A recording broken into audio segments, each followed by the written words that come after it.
పార్థసారథి కృష్ణా జిల్లా ఆయన కూడా సీనియర్ మాజీ మంత్రి, విద్యాశాఖ మంత్రి రాజశేఖర రెడ్డి క్యాబినెట్లో పనిచేశారు. ఆ తర్వాత కాంగ్రెస్ నుంచి వైఎస్ఆర్ కాంగ్రెస్ పార్టీలో చేరారు. విజయవాడ పెనమలూరు నియోజకవర్గం నుంచి 2019 ఎన్నికల్లో మరోసారి ఎమ్మెల్యేగా గెలిచి మంత్రి పదవిని ఎక్స్పెక్ట్ చేశారు. బీసీ నేత కావటం, యాదవ్ కులానికి సంబంధించిన వ్యక్తి కావటం, ఖచ్చితంగా పార్టీ వాయిస్ని అంటే వైసీపీ వాయిస్ని ప్రజల్లోకి తీసుకెళ్లే ప్రయత్నం ఆయన చాలా బాగా చేసి చివరి అయినా కూడా క్యాబినెట్లో మంత్రి పదవి దక్కపోవడంతో చాలా నిరాశకు గురయ్యారు. ఆ తర్వాత లాస్ట్ మినిట్లో ఆయన వైసీపీ నుంచి టీడీపీలో చేరారు. టీడీపీలో చేరితే పెనమలూరు టికెట్ అయితే టీడీపీ అధిష్టానం నిరాకరించి నూజివీడు పంపించి నూజివీడు నుంచి కూడా భారీ మెజార్టీగా గెలిచారు. అయితే ఇక్కడ ఆయనకు ప్లస్ పాయింట్లు ఏంటి అనేది మనం చెప్పలేము, ఎందుకంటే చివరి నిమిషంలో పార్టీ మరి వైసీపీ నుంచి ఇటువైపు వచ్చారు. వాస్తవానికి వైసీపీలో ఆయన ఉన్నప్పుడు తెలుగుదేశం పార్టీ టార్గెట్ లిస్టులో ఉన్నారు. చంద్రబాబు నాయుడు సహా ఆ ముఖ్య నేతలందరినీ కూడా ఆయన అప్పుడు విమర్శించారు. అది పార్టీ లైను, తప్పదు కాబట్టి ఆ పార్టీ తరఫున వాయిస్ వినిపించారు. ఆ తర్వాత దానికి వివరణ కూడా ఇచ్చుకున్నారు. ఏ తరుణంలో నేను పార్టీ మారాల్సి వచ్చిందని చెప్పుకుని పార్టీలోకి వచ్చారు. కాబట్టి 5 ఏళ్ల పాటు ఆ పార్టీలో కొనసాగిన వ్యక్తి లాస్ట్ మినిట్లో ఈ పార్టీలో చేరి సీటు సంపాదించి గెలిచినా కూడా యాదవ్ కులం అన్న ప్లస్ పాయింటే తప్ప పార్టీకి మొదటి నుంచి లాయల్గా ఉన్న వ్యక్తి కాదు, పార్టీ నేత కూడా కాదు. కాబట్టి సో ఆయనకి మంత్రి పదవి ఇస్తారా లేదా అన్నది డౌటు. కానీ సీనియారిటీని అనుభవంలో దృష్టిలో పెట్టుకుని ఏమన్నా ఇస్తారా అన్నది అయితే చూడాల్సి ఉంటుంది. ప్రస్తుతానికైతే ప్రాబుల్స్లో పేరైతే పెడుతున్నాం కానీ గ్యారంటీ అయితే ఉండే అవకాశం లేదు. నెక్స్ట్ కొల్లు రవీంద్ర, ఇందాక మనం డిస్కస్ చేసుకున్నాం. మత్స్యకార కుటుంబం నుంచి కృష్ణా జిల్లా మచిలీపట్నం నియోజకవర్గం నుంచి రెండోసారి విజయం సాధించారు. 2014-19 మధ్య ఆయన విజయం సాధించారు. అప్పుడు ఆయనకి మంత్రి పదవి కూడా ఇచ్చారు చంద్రబాబు నాయుడు. 5 ఏళ్ల పాటు సక్సెస్ఫుల్గా మంత్రి పదవి తెచ్చుకున్నారు. ఎప్పుడైతే 2019లో పేర్ని నాని మీద ఆయన ఓడిపోయిన సందర్భంలో అదే వైఎస్ఆర్ కాంగ్రెస్ పార్టీ ఆ ప్రభుత్వం కావచ్చు, పేర్ని నాని కావచ్చు, ఆయన అనేక ఇబ్బందులకు గురి చేశారు. 1-2 కాదు, ఆయన మీద మర్డర్ కేసులు పెట్టించారు, జైలుకు పంపించారు, ఆయన ప్రాపర్టీస్ మీద దాడి చేశారు. అనేక అంశాల్లో కనీసం నోరు కూడా ఎత్తకుండా ఆయన నానా ఇబ్బందులు గురి చేసిన పరిస్థితుల్లో కూడా తట్టుకుని నిలబడి పార్టీ జెండాను మోశారు. సో మత్స్యకారు కుటుంబం కావటం ప్లస్ పాయింట్. ఇందాక నేను చెప్పినట్టు కాకినాడ అర్బన్ నుంచి గెలిచిన వనమాడి వెంకటేశ్వరరావు కావచ్చు, ఇక్కడ కొల్లు రవీంద్ర, వీళ్ళిద్దరి మధ్య కాంపిటీషన్ ఉంటుంది. సో ఈయన ఆల్రెడీ 5 ఏళ్ళుగా పనిచేసిన అనుభవం ఉంది. ఆ అనుభవాన్ని తీసుకుంటారా లేకపోతే కొత్త వ్యక్తికి అవకాశం ఇస్తారా అన్నది చూడాల్సి ఉంటుంది. సో మొదట్లో కొల్లు రవీంద్రకి చాలా మంచి పేరు ఉంది, ఇప్పుడు కూడా మంచి పేరే ఉంది వివాదరహితుడిగా. కాకపోతే పేర్ని నాని వల్ల అనేక ట్రబుల్ ఫేస్ చేస్తున్నారు. సో అదే పేర్ని నాని కొడుకు పేర్ని కిట్టుని ఈసారి భారీ మెజార్టీతో ఓడించిన వ్యక్తి కావడం, కృష్ణా జిల్లాకు సంబంధించిన వ్యక్తి కావడం, ఇవన్నీ ప్లస్ పాయింట్స్ ఉన్నాయి. సో పార్టీ లాయల్ అన్న మంచి పేరుంది. పార్టీ కష్టాల్లో ఉన్నప్పుడు కూడా పార్టీ మారే ప్రయత్నం చేయటం, ఎన్ని కేసులు అనుభవించైనా జైలుకి వెళ్ళొచ్చారు తప్ప పార్టీ మారే ఆలోచన కూడా చేయకపోవడం, లోకేష్ దగ్గర చాలా మంచి మార్కులు ఉన్న నేపథ్యంలో మరోసారి కొల్లు రవీంద్రకు అవకాశం ఉంటుంది అని కొంత చర్చ అయితే జరుగుతుంది. నెక్స్ట్ వర్ల కుమార్ రాజా, పామర్రు, మొట్టమొదటిసారి ఎమ్మెల్యే. ఆయన తెలుగుదేశం పార్టీ మొత్తానికి తెలుగుదేశం పార్టీ గొంతుగా వర్లరామయ్య అని చెప్తూ ఉంటారు. ఏ కార్యక్రమం చేయాలన్నా స్టేజ్ మీద వర్లరామయ్య ఉంటారు. పార్టీకి మొదటి నుంచి లాయల్ పోలీస్ అధికారిగా పనిచేసి రిటైర్డ్ అయ్యి డైరెక్ట్గా పార్టీలో చేరారు. అప్పటి నుంచి ఎస్సీ మాదిగ సామాజిక వర్గం నుంచి బహుశా. సో అప్పటి నుంచి కూడా పార్టీకి అత్యంత వీర విధేయుడిగా వర్లరామయ్య ఉన్నారు. ఆయన పోటీ చేసి ఓడిపోయారు. ఆ తర్వాత రాజ్యసభ వర్లరామయ్యకి ఇస్తా అన్నారు కానీ కొన్ని పరిస్థితుల కారణంగా లాస్ట్ మినిట్లో ఆయనకి ఇవ్వకపోవటం, ఆయన రాజ్యసభను వేరే వాళ్ళకి ఇప్పించిన సందర్భం. అప్పటి నుంచి కూడా ఆ పదవి మీద ఆశలు పెట్టుకున్నారు వర్లరామయ్య. అయినా కూడా పదవులు లభించకపోయినా చిన్న ఆర్టీసీ చైర్మన్ లాంటి చిన్న పోస్టులు ఇచ్చినా వాటితో సంతృప్తిపడి ఈరోజు కూడా పార్టీ తరఫున పార్టీకి బ్రాండ్ అంబాసిడర్ అయిపోయాడు వర్లరామయ్య. ఒక విధంగా చెప్పాలి అంటే ఏ పదవులు లభించకపోయినా కూడా. సో ఈసారి వాళ్ళ అబ్బాయిని పామర్ నుంచి బరిలోకి దింపారు. భారీ మెజార్టీతో అక్కడ ఉన్న కైలే అనిల్ కుమార్ని ఓడించి కుమార్ రాజా పార్టీ గెలిచి అసెంబ్లీలో మొట్టమొదటిసారి అడుగు పెడుతున్నారు. అయితే ఇక్కడ వర్లరామయ్య సీనియారిటీకి ప్రయారిటీ ఇస్తారా లేకపోతే ఆయన కుమారుడు కాబట్టి వారసుడికి మంత్రి పదవి ఇస్తారా అని మనం చూడాల్సి ఉంటుంది. వర్లరామయ్య కూడా ఒకవేళ ఎమ్మెల్సీ ఇచ్చి మంత్రి పదవి కావాలని ఎక్స్పెక్ట్ చేస్తున్నారు, లేదంటే రాజ్యసభ ఇమ్మనైనా అని అడుగుతూ ఉన్నారు. సో ఆ నేపథ్యంలో ఒకవేళ ఆయన సీనియారిటీని అనుభవంలోకి తీసుకుని ఆయనకి మంత్రి పదవి ఇస్తారా లేకపోతే కుమార్ రాజాకి ఇస్తారా అన్నది మనం ప్రస్తుతానికైతే అంచనా వేయలేకపోతున్నాం. నెక్స్ట్ బోండా ఉమ, విజయవాడ సెంట్రల్ నుంచి రెండోసారి ఎమ్మెల్యేగా గెలిచారు. చాలా పవర్ఫుల్ నేత. విజయవాడ సిటీలో కృష్ణా జిల్లాలో పర్టికులర్గా ఉన్న ముఖ్యమైన నేతల్లో బోండా ఉమ కూడా ఒకరు. సో 2014-19 మధ్య మొదటిసారి ఎమ్మెల్యేగా గెలిచారు. అప్పుడు మంత్రి పదవి ఎక్స్పెక్ట్ చేశారు. ఒక దశలో చంద్రబాబు నాయుడు మంత్రి పదవి ఇస్తారని చాలా ఆశించారు కానీ ఆ తర్వాత పడాల్సిన పరిస్థితి ఏర్పడింది. సో 2019లో చాలా తక్కువ ఓట్లతో ఓడిపోయారు. అంతటి జగన్ సునామీలో కూడా కేవలం 15-20 ఓట్లతో మల్లాది విష్ణు పైన ఓటమి పాలయ్యారు. అది కూడా ఆయన కోర్టుకు వెళ్ళారు. నేను ఓడిపోలేదు, తప్పుడు రికార్డులు చూపించి తప్పుడు ఓట్లను చూపించి మల్లాది విష్ణుని గెలిపించారంటే ఆయన ఫైట్ చేశారు. సో అంతటి వేవ్ను కూడా తట్టుకుని కేవలం 15 ఓట్ల తేడాతో ఓడిపోవటం, ఆయన మీద పార్టీలో చాలా సింపతి ఉంది. గతంలో కూడా మంత్రి పదవి ఇస్తానని ప్రామిస్ చేశారు. కాపు నేత కావటం, పార్టీ వాయిస్ని బలంగా వినిపించడం, పార్టీకి విధేయుడిగా ఉండటం, విజయవాడ లాంటి సిటీలో ముఖ్యమైన నేతగా ఉన్న నేపథ్యం. సో పార్టీ మారే ఆలోచన కూడా ఎక్కడా చేయకపోవటం, అంతేకాకుండా ప్రస్తుతం వెల్లంపల్లి శ్రీనివాస్ లాంటి వ్యక్తిని భారీ మెజార్టీతో ఓడించడం. 2014లో కూడా భారీ మెజార్టీ వచ్చింది. 2024 ఇప్పుడు ఎన్నికల్లో కూడా భారీ మెజార్టీ రప్పించింది. ప్రతిపక్షాలను ధీటుగా ఎదుర్కొన్న అనుభవం, టీడీపీని అంటిపెట్టుకుని మొదటి నుంచి కూడా ఉండటం, కాపు ఈక్వేషను, వీటన్నిటిని బేస్ చేసుకుని క్యాబినెట్లో బోండా ఉమా పేరు ఖచ్చితంగా ఉండే అవకాశం ఉంటుంది. గతంలో కొడాలి నాని లాంటి వాళ్ళని ధీటుగా ఎదుర్కోవటం, అంబటి రాంబాబు లాంటి వారిని ధీటుగా ఎదుర్కోవటం, పేరు నాని లాంటి వాళ్ళని ధీటుగా ఎదుర్కొన్న సందర్భం ఉంది. సో ఫైటర్గా పేరుంది కాబట్టి బోండా ఉమకు ఖచ్చితంగా క్యాబినెట్లో అవకాశం దక్కుతుందనే ప్రచారం అయితే జరుగుతుంది. నెక్స్ట్, తంగిరాల సౌమ్య నందిగామ రెండోసారి ఎమ్మెల్యేగా గెలిచారు. తంగిరాల ప్రభాకర్ కుమార్తెగా తండ్రి చనిపోవడంతో తండ్రి ఎమ్మెల్యేగా 2014లో ఎమ్మెల్యేగా గెలిచిన తర్వాత తండ్రి అకస్మాత్తుగా గుండెపోటుతో చనిపోవడంతో ఆవిడ ఆ తర్వాత జరిగిన ఉప ఎన్నికల్లో తంగిరాల సౌమ్య విజయం సాధించి అసెంబ్లీలో అడుగుపెట్టారు. 2019లో మళ్ళీ ఓడిపోవటం పాలయ్యారు. సో అప్పుడు మళ్ళీ రెండోసారి మళ్ళీ అదే నందిగామ నుంచి పోటీ చేసి ఇప్పుడు గెలిచారు. సో చాలా powerful leader, powerful spoke person కూడా.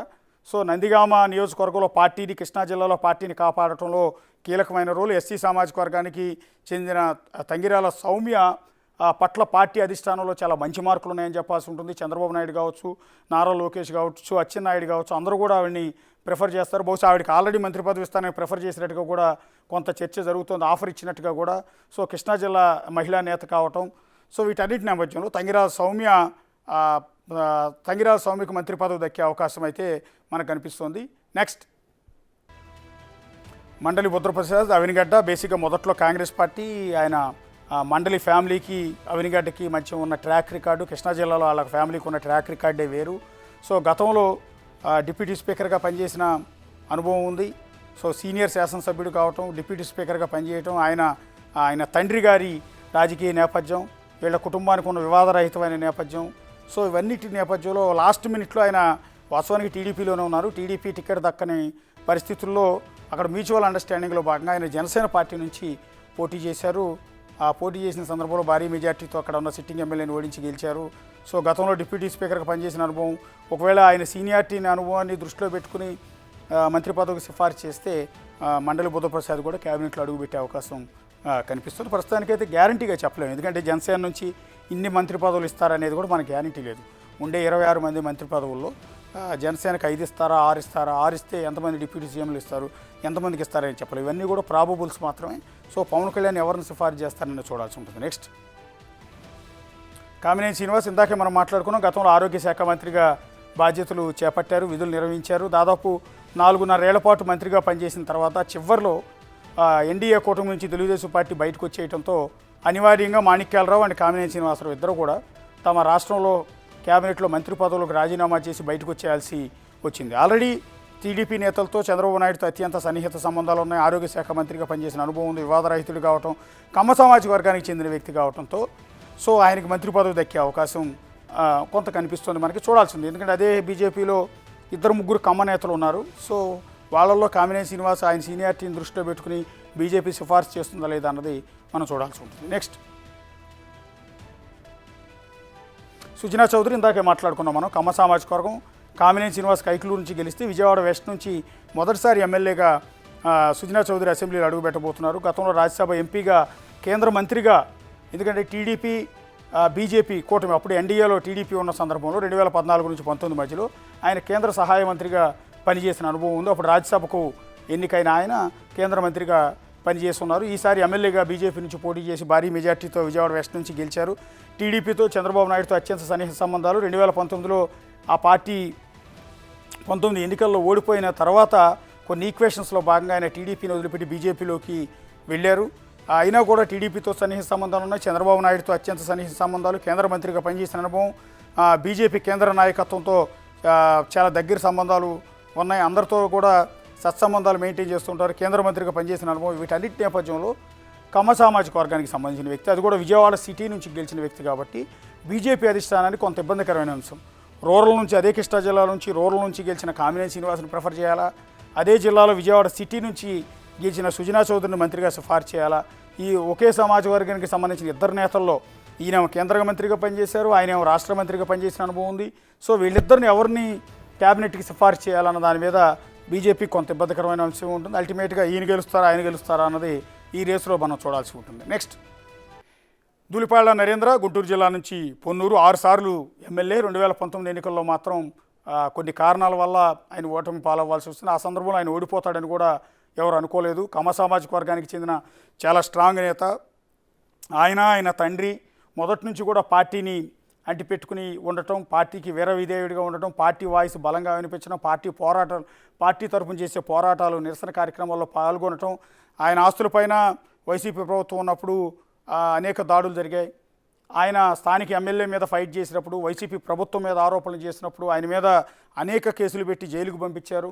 జైల్లో ఉండొచ్చి ఆయన భయపెట్టి ఆయన ఆస్తులపైన దాడి చేసిన, ఆయనకు సంబంధించిన డైరీ ఫామ్ ఒకటి ఉంటుంది. సో ఆ డైరీ ఫామ్, సంఘం డైరీ, ఆ డైరీ ఫామ్ మీద దాడులు చేశారు. ఆయన అక్కడ నుంచి తప్పించే ప్రయత్నం చేశారు. ఆయనకు సంబంధించిన ఆసుపత్రులపైన దాడులు చేశారు. సో ఆ సంఘం డైరీని స్వాధీనం చేసుకోవాలని ప్రభుత్వం ఎన్ని ప్రయత్నాలు చేసినా కూడా ఆయన పోరాటం చేసి దాన్ని కాపాడుకోగలిగారు.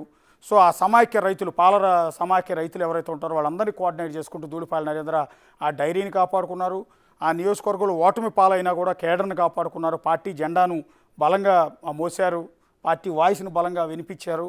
సో అత్యంత సమర్థుడు, పవర్ఫుల్ లీడర్గా ధూళిపాళ్ల నరేంద్రకు పేరుంది. 2014-19 మధ్య కూడా ఆయనకు మంత్రి పదవి దక్కుతుందని ఎక్స్పెక్ట్ చేశారు. కానీ కమ్మ కులం కావటం వల్ల ఆ ఈక్వేషన్స్లో భాగంగా ఆయనకు మంత్రి పదవి దక్కలేదు. సో అప్పుడు కొంత నిరాశకు గురైన పరిస్థితి. ఈసారి ఖచ్చితంగా మంత్రి పదవి దక్కుతుంది. అది కూడా గుంటూరు జిల్లాలో భారీ మెజార్టీతో గెలవటం, 6 సార్లు గెలవటం, పార్టీలో సీనియర్ మోస్ట్ కావడం వల్ల ఆయనకు మంత్రి పదవి ఖచ్చితంగా, అంటే ఇన్నిసార్లు 6 సార్లు గెలిచినా కూడా ఇప్పటివరకు మంత్రిగా పనిచేయకపోవటం ఆయన కొంత ఇబ్బందికరమైన అంశం. కాబట్టి ఈసారి ఖచ్చితంగా క్యాబినెట్లోకి తీసుకుంటారన్న ప్రచారం అయితే జరుగుతుంది. నెక్స్ట్, నారా చంద్రబాబు నాయుడు రాజకీయ వారసుడిగా అసలు సంబంధం లేని నియోజకవర్గం, అతని సామాజిక వర్గం నేత కార్యకర్తలు కానీ ఓటర్లు కానీ లేని సామాజిక వర్గంలో మంగళగిరి నుంచి అదే సవాల్ చేసి అక్కడ నుంచి రికార్డు స్థాయి మెజార్టీ సాధించారు. ఫస్ట్ మెజార్టీ పల్లా శ్రీనివాస్ గాజువాక్ అయితే, రెండో మెజార్టీ భీముల నుంచి గంటా శ్రీనివాసరావు అయితే, మూడో మెజార్టీ 91,000తో మంగళగిరి నియోజకవర్గం, ఎక్కడైతే ఓటమి పాలైన నియోజకవర్గం నుంచే 91,000 మెజార్టీతో గెలిచి రికార్డు సృష్టించారు. సో గతంలో ఆల్రెడీ ఐటీ శాఖ మంత్రిగా పనిచేశారు. అనేక ఐటీ పరిశ్రమల్ని ఆంధ్రప్రదేశ్కి తీసుకురావడంలో సక్సెస్ అయ్యారు. సో చంద్రబాబు నాయుడు వారసుడిగా పేరు నిలబెట్టే ప్రయత్నం నారా లోకేష్ చేశారు. అయితే ఈసారి మంత్రి పదవిలో ఖచ్చితంగా మంత్రి పదవి వాళ్ళకి కొత్తగా వేరే వాళ్ళు ఇవ్వాల్సిన అవసరం లేదు, వాళ్ళే తీసుకోవచ్చు. కానీ ఈసారి ఆయన మంత్రిగా బాధ్యతలు చేపడతారా లేదా అన్నది ఒక చర్చ అయితే జరుగుతోంది. పార్టీ నాయకులు కొంతమంది చెప్తున్నది ఏంటంటే ఈసారి మంత్రి పదవి తీసుకోవడానికి ఆయన ఇంట్రెస్టింగ్గా లేరు, పార్టీని ముందుండి నడిపించాలి, పార్టీ క్యాడర్ని మళ్ళీ 2029లో కూడా గెలుపు దిశగా తీసుకెళ్లే ప్రయత్నాలు చేయాలి. అప్పటికి పూర్తి స్థాయిలో పార్టీని మోయాల్సి ఉంటుంది కాబట్టి ఇప్పటి నుంచి ప్రిపేర్ చేసుకోవాలి. కాబట్టి ఆయన బ్యాక్ ఎండ్ వర్క్ అంతా చేసుకుంటారు తప్ప డైరెక్ట్గా మంత్రిగా తీసుకోరు అన్న చర్చ అయితే కొంత జరుగుతుంది. దీని మీద క్లారిటీ అయితే మనకు లేదు, బట్ ఏం చేస్తారు అనేది చూడాల్సి ఉంటుంది. నెక్స్ట్, కన్నా లక్ష్మీనారాయణ సత్తెనపల్లి 6 సార్లు ఎమ్మెల్యే. అప్పట్లో కాంగ్రెస్ పార్టీలో సీనియర్ నేత, అందరికీ తెలిసింది. ఒక దశలో కన్నా లక్ష్మీనారాయణ ముఖ్యమంత్రి చేస్తారన్న ప్రచారం కూడా జరిగింది. అప్పుడు ఏదైతే రాజశేఖర రెడ్డి మరణానంతరం రోసయ్య ముఖ్యమంత్రిగా దిగిపోయిన తర్వాత కిరణ్ కుమార్ రెడ్డి, కన్నా లక్ష్మీనారాయణ లేకపోతే బొత్స సత్యనారాయణ అన్న డిస్కషన్ విపరీతంగా జరిగింది. ఆ కాంపిటీషన్లో చివరికి కిరణ్ కుమార్ రెడ్డి విజయం సాధించి సీఎం అయ్యారు. కానీ అప్పట్లోనే సీఎం రేసులో ఉన్న వ్యక్తి కన్నా లక్ష్మీనారాయణ. ఆ తర్వాత అనూహ్య పరిస్థితుల్లో కాంగ్రెస్ పార్టీ అక్కడ దెబ్బతినటం, ఆ తర్వాత ఆయన బీజేపీకి వెళ్ళి బీజేపీ రాష్ట్ర అధ్యక్షుడిగా పనిచేశారు. ఆ తర్వాత బీజేపీని వదిలిపెట్టి వైఎస్ఆర్ కాంగ్రెస్ పార్టీ ఎన్ని ఆఫర్లు చేసినా కూడా అటు వెళ్లకుండా తెలుగుదేశం పార్టీలోకి వచ్చారు. ఇప్పుడు ఈ ఎన్నికల్లో 6వసారి సత్తెనపల్లి నుంచి, అది కూడా సిట్టింగ్ ఎమ్మెల్యే మంత్రి అంబటి రాంబాబు, తెలుగుదేశం పార్టీకి అత్యంత టార్గెట్ లిస్టులో ఉన్న వ్యక్తి అంబటి రాంబాబు. తన మాటల దాడితో ఇంతకుముందు అనేక వివాదాలు, విమర్శలు ఎదుర్కొన్నారు. అంతేకాకుండా మహిళలతో ఫోన్ సంభాషణలు, సుకన్య అనే మహిళతో ఫోన్ సంభాషణల ద్వారా, అంతకుముందు సంజన అనే అమ్మాయితో ఫోన్ సంభాషణల ద్వారా అంబటి రాంబాబు అనేక వివాదాలు ఎదుర్కొన్నారు. ఆ తర్వాత తెలుగుదేశం పార్టీ నేతలపై చేసిన విమర్శలు కావచ్చు, పార్టీపై చేసిన దాడి కావచ్చు, మంత్రిగా చేసినప్పుడు ఆయన చేసిన విమర్శలు కావచ్చు, వీటన్నిటి నేపథ్యంలో తెలుగుదేశం పార్టీ టార్గెట్ లిస్టులో అంబటి రాంబాబు ఉన్నారు. అలాంటి మంత్రి అంబటి రాంబాబును దారుణంగా ఓడించి భారీ మెజార్టీతో అసెంబ్లీలో మరోసారి అడుగు పెడుతున్న కన్నా లక్ష్మీనారాయణ కాపు సామాజిక వర్గం, సీనియర్ కావటం, గతంలో మంత్రిగా పనిచేసిన అనుభవం, అలాగే సీఎం రేసులో ఉన్న వ్యక్తి కూడా కావడంతో వీటన్నిటి అనుభవాల నేపథ్యంలో కన్నా లక్ష్మీనారాయణకు మంత్రి పదవి గ్యారంటీ, అది కూడా గుంటూరు జిల్లా నుంచి అన్న డిస్కషన్ అయితే నడుస్తోంది. నెక్స్ట్, జూలకంటి బ్రహ్మారెడ్డి ఖచ్చితంగా క్యాబినెట్లో ఉండే అర్హత సంపాదించుకున్న వ్యక్తి బ్రహ్మారెడ్డి. మొట్టమొదటిసారి ఎమ్మెల్యే, గతంలో వాళ్ళ తల్లిగారు అదే మాచర్ల కాన్స్టిట్యున్సీలో ఎమ్మెల్యేగా గెలిచారు. ఆ తర్వాత పిన్నెల్లి రామకృష్ణారెడ్డి వరుసగా 4 సార్లు విజయం సాధించిన పిన్నెల్లి రామకృష్ణారెడ్డి ఆ పార్టీలో వైఎస్ఆర్ కాంగ్రెస్ పార్టీలో అత్యంత వివాదాస్పదమైన ఎమ్మెల్యేగా మాచర్ల కాన్స్టిట్యున్సీలో పల్నాడులో పర్టికులర్గా వివాదాస్పదమైన వ్యక్తిగా పిన్నెల్లి రామకృష్ణారెడ్డికి పేరుంది. సో మొన్న అసెంబ్లీ ఎన్నికలు జరుగుతున్న సందర్భంలో జరిగిన గొడవలు, ఎన్నికలు అయిపోయిన తర్వాత జరిగిన గొడవలన్నింటిని కూడా మనం చూసాం. వీటన్నిటి నేపథ్యంలో ఆయన ఈవీఎంలు ధ్వంసం చేయటం, అలాంటి కేసులో పిన్నెల్లి రామకృష్ణారెడ్డి పరారైపోయిన సందర్భం, ఆ తర్వాత మళ్ళీ కోర్టు ఆదేశాలతో ఇక్కడికి రావటం. సో ఇంతటి వివాదాస్పదమైన వ్యక్తి, ఎన్నో దాడులు కూడా జరిగాయి అక్కడ టీడీపీ కార్యకర్తల మీద. అదే మాచర్ల కాన్స్టిట్యున్సీలో ఎన్నో మంటలు కూడా జరిగాయి. అలాంటి సందర్భంలో పార్టీని ముందుండి నడిపించిన వ్యక్తి బ్రహ్మారెడ్డి, చంద్రబాబుకు అత్యంత నమ్మకమైన వ్యక్తి. సో పార్టీ కష్టకాలంలో ఉన్న సందర్భంలో పిన్నెల్లి రామకృష్ణారెడ్డి లాంటి వ్యక్తిని బలంగా, ధైర్యంగా ఎదుర్కొన్న వ్యక్తి బ్రహ్మారెడ్డి కావటం వల్ల ఆయనకు ప్లస్ పాయింట్. అందులోని పిన్నెల్లిని ఓడించిన వ్యక్తి కావటం, పిన్నెల్లి కూడా టీడీపీ టార్గెట్ లిస్టులో ఉన్న వ్యక్తి. ఇందాక నేను చెప్పినట్టు అత్యంత వివాదాలు ఎదుర్కొన్న వ్యక్తి పిన్నెల్లి రామకృష్ణారెడ్డిని ఓడించి ఇప్పుడు మాచర్ల నుంచి భారీ మెజార్టీతో అసెంబ్లీలోకి అడుగు పెడుతున్నారు. మాచర్లలో టీడీపీ జెండా పట్టుకోవాలి అంటే భయపడే పరిస్థితులు, సినిమాల్లో చూసే ఆ ఫ్యాక్షన్ పాలిటిక్స్ అన్నీ కూడా మాచర్లలో గత 5 ఏళ్లలో కనిపించాయి. అది కూడా పిన్నెల్లి రామకృష్ణారెడ్డి ఆధ్వర్యంలో. వాటన్నిటిని కూడా తట్టుకుని నేనున్నానంటూ పార్టీని ముందుండి నడిపించిన వ్యక్తి జూలకంటి బ్రహ్మారెడ్డి. సో వీటన్నిటి నేపథ్యంలో పల్నాడులో అత్యంత బలమైన వ్యక్తి ఎవరు అంటే బ్రహ్మారెడ్డి పేరు చెప్తారు కాబట్టి ఆయనకి ఖచ్చితంగా క్యాబినెట్లో ఉండే అవకాశం ఉంటుంది. నెక్స్ట్ జనసేన. ఇప్పటి వరకు మనం డిస్కస్ చేసిందంతా కూడా తెలుగుదేశం పార్టీ తరఫున ఎవరు గెలిచిన వాళ్ళల్లో ఎవరికి క్యాబినెట్ బెర్త్ లభించే అవకాశం ఉంటుందన్నది డిస్కస్ చేసాం. సో తెలుగుదేశం పార్టీలో విపరీతమైన కాంపిటీషన్ ఉంది. భారీ మెజార్టీలతో అందరూ గెలిచారు, అందరూ పార్టీకి కష్టకాలంలో అండగా నిలిచారు. సో ఎవరెవరికి మంత్రి పదవి ఇవ్వాలన్న దాని మీద తెలుగుదేశం పార్టీ కూడా చాలా తర్జన పడాల్సిన పరిస్థితి కూడా ఉంటుంది. సో ఈ నేపథ్యంలో ఇప్పటి వరకు ప్రాబబుల్స్లో ఎవరున్నారు, ఎవరికి క్యాబినెట్ బెర్త్ దక్కే అవకాశం ఉంటుందనేది మనం కేవలం ఊహించి చెప్తున్నది మాత్రమే. పార్టీ చెప్పలేదు, అఫీషియల్గా అనౌన్స్ చేయలేదు వీళ్ళకి అవకాశం ఉంటుందని. ఇందాక నేను చెప్పిన చాలా పేర్లు అనౌన్స్ చేసాం ప్రతి జిల్లా వైజు. ఆ జిల్లా వైజులో వాళ్ళు ఎవరికి అదృష్టం వరిస్తుందో కూడా మనం పూర్తిగా ప్రస్తుతానికైతే క్లారిటీ ఇవ్వలేము. తెలుగుదేశం పార్టీలోనే చాలా హెవీ కాంపిటీషన్ ఉంది.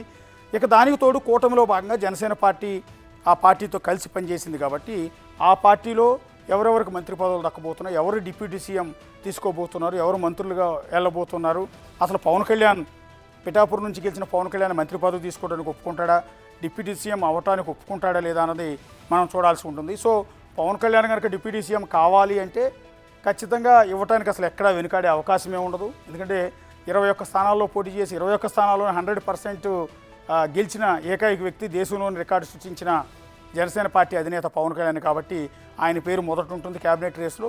సో ఆయన తీసుకుంటాడా లేదా అనేది ఆయన ఇష్టం. ఎందుకంటే ఆయన ఈక్వేషన్స్ వేరుగా ఉంటాయి. ఒకవేళ డిప్యూటీ సీఎం లాంటిది తీసుకుంటే నా స్థాయికి పార్టీ అధ్యక్షుడిగా ఉన్న వ్యక్తి సో డిప్యూటీ సీఎం తీసుకుంటానికి ఒప్పుకుంటారా లేదా అన్నది మనం ఇక్కడ ఒకసారి చూడాల్సి ఉంటుంది. ఒకవేళ తీసుకుంటే తెలుగుదేశం పార్టీ ముందుగా డిప్యూటీ సీఎం ఆయనకి ఇచ్చే అవకాశం ఉంటుంది. లేదు పవన్ కళ్యాణ్ నేను అధ్యక్షుడిగానే ఉంటాను, 2029కి పార్టీని ముందుండి నడిపిస్తాను అన్న ఈక్వేషన్లో ఉంటే నాదెళ్ల మనోహర్ పార్టీలో నెంబర్ 2గా పవన్ కళ్యాణ్ తర్వాత వ్యక్తిగా ఉన్న నాదెళ్ల మనోహర్ తెనాల నుంచి 3వ ఎమ్మెల్యేగా గెలిచారు, గతంలో స్పీకర్గా పనిచేసిన అనుభవం ఉంది.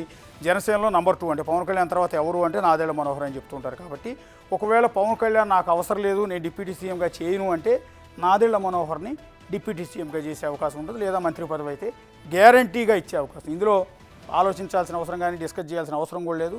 నాదెళ్ల మనోహర్ ఖచ్చితంగా క్యాబినెట్లో అడుగుపెట్టబోతున్నారు. For more videos like this, subscribe Big TV channel.